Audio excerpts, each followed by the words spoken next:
అమరావతి పరిస్థితి ఏంటి, ఎలా జరుగుతుంది అమరావతి పనులు?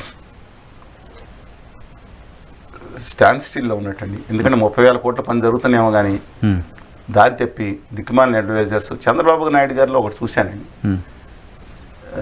I think some change is there. ఇంతకుముందు ఆయనకి మానవ సంబంధాల పట్ల మాదాల జానకిరామ్ గారిని ఆయన మంచి మిత్రుడు ఉండేవాడు, నాకు కూడా మిత్రుడే.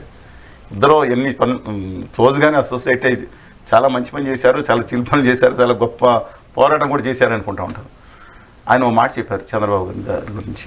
శ్రీనివాస్ గారు, నేను ఆయన్ని మామూలుగా మిత్రుడు అనుకున్నాను, తర్వాత నాకు చెప్పింది ఏంటంటే ఆయన కంప్యూటరు, ఆయన కంప్యూటర్లో కుప్పంలో ఓడిపోతాను కొట్టుకున్నాను అనుకోండి, కంప్యూటర్ వెంటనే మారిపోతారంట, నో అటాచ్మెంట్ ఉండదు అన్నారు. నవ్ డేస్ ఆయన కొంచెం అటాచ్మెంట్ ఎక్కువ అవుతుందని పాజిటివ్గా అనిపిస్తున్నాను. ఆయనకి పిల్లలతో కానీ మాట్లాడతాం కానీ అసలు ఏదైనా కుటుంబం ఒక చేంజ్ కనపడతా ఉందండి. ఇంతకుముందు ఆయన మాట హామీ ఇస్తే అమలు చేయరని దాని కాకుండా చాలామందికి కష్టం సుఖం వాట్ ఎవర్ ఇట్ మేబీ ఓ మాట ఇచ్చాను అన్నారు అనుకోండి. టీటీడీ దేవస్థానం ఉంది, ఇవ్వకూడదో చాలా ఇబ్బంది అవుతుందని ఎవరేమనుకున్నా మాట ఇచ్చాను కాబట్టి ఇస్తానని మాట నిలబెట్టుకున్న ఒక్కటే ఉదాహరణ చెప్పట్లేదు, అనేక ఉదాహరణలు. అంటే కొన్ని మైనస్ అయ్యారు. కేసీఆర్ గారు కూడా అందరికీ చేయలేకపోయారు కదా, ఒక పాజిటివ్ ఆస్పెక్ట్. కానీ ఒకటి now I don't think is at the helm of the affairs of the government in true spirit.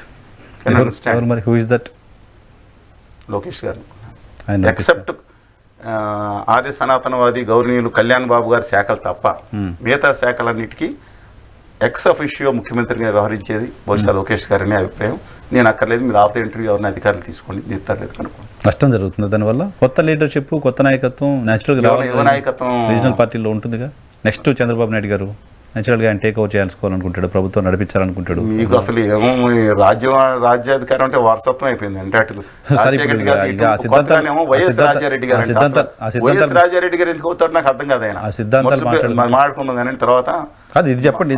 Lokesh గారు ఆపేస్తున్నాం. లోకేష్ గారు లీడ్ చేయడం అనేది, లోకేష్ గారు కమర్షియల్ పర్సన్ అయిపోయారని చెప్పేసి సర్వత్రా ఉంది. రాజకీయంగా వైసీపీ ఎవరో విమర్శ చేస్తారు, అది రాజకీయం మీరు నమ్ముతున్నారా? దాంట్లో ఏమైనా గ్రావిటీ ఉందని? నాకు సన్నిహితులు కానీ కొంతమంది చెప్పింది కూడా ఆయన అంటే రెండు ఉన్నాయి, దాంట్లో రెండు పాఠశాలలు ఉన్నాయి.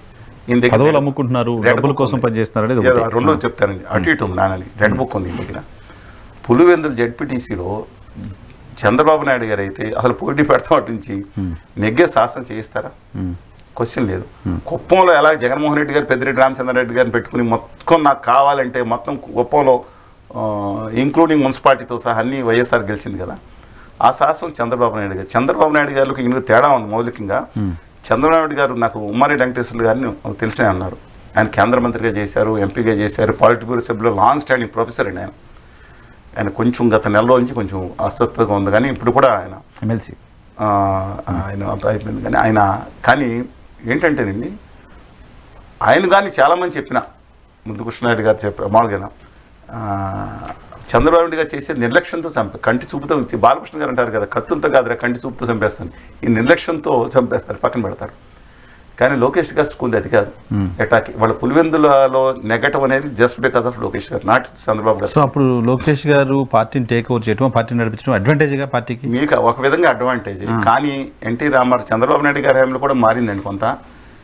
ఎంపీల కింద ఎన్టీ రామారావు గారు ఎవరికి ఆప్షన్ ఇచ్చారు తెలుసా? మా మిత్రులు యలమంచి శివాజీ గారు, నాకు బాగా సన్నిహిత మిత్రుడు, మింటే పద్మనాభం గారు బాగా సన్నిహిత మిత్రుడు, కుటుంబం నేను చెప్తానండి, కుటుంబం కూడా పరిచయం నాకు బాగా.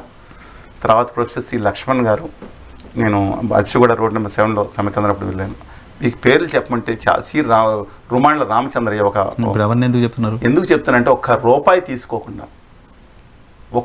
తీసుకోకుండా తన కోసం నిబద్ధతతో నిలబడిన మనుషుల్ని ప్రేమించేవాడు ఎన్టీఆర్ గారు. లోకేష్ గారు చేయట్లేదు అట్లా.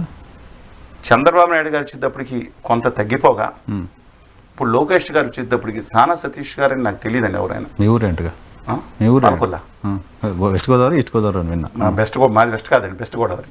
సరే, నేను ఈ విచిత్రం ఏంటంటే ఆయన గురించి కాదు, బేదా మస్తాన్ రావు గారు విషయంలో కానీ ఎవరి గురించి చెప్పమంటారు మీరు? ఒక్క ఆర్ కృష్ణయ్య గారు బీజేపీకి అప్పచెప్పారు, విజయనగరంలో ఆర్ కృష్ణయ్య గారికి మాత్రం ఆయన కాదండి. ఇవాళ డబ్బులు లేకపోతే పనులు జరగట్లేదని అనే పరిస్థితి లోకేష్ గారి మీద వచ్చింది కాబట్టి ఆయన పునరాలోచించుకోవాలి ఎక్కడ లోపం జరుగుతుంది. వచ్చింది రాజకీయంగా వస్తూనే ఉంటాయి అట్లాంటి చాలా. మీరు నమ్ముతున్నారా? నేను ఖచ్చితంగా చెప్తున్నా, అది ఒకళ్ళిద్దరూ ఏదే వేరే అండి. ఇవాళ ఆయన మీద ఇవాళ చెప్తే నేను ఖచ్చితంగా అది వచ్చింది, అలా జరుగుతుందనే నేను మిగతా చోట్ల పోస్టులు చూస్తూ ఉంటే, ఎంపీలు చూస్తూ ఉంటే జరుగుతుందనే కొన్ని విషయాలు జరుగుతుందని నమ్ముతున్నాను. నమ్ముతున్నారు. కొన్ని విషయాలు అమర్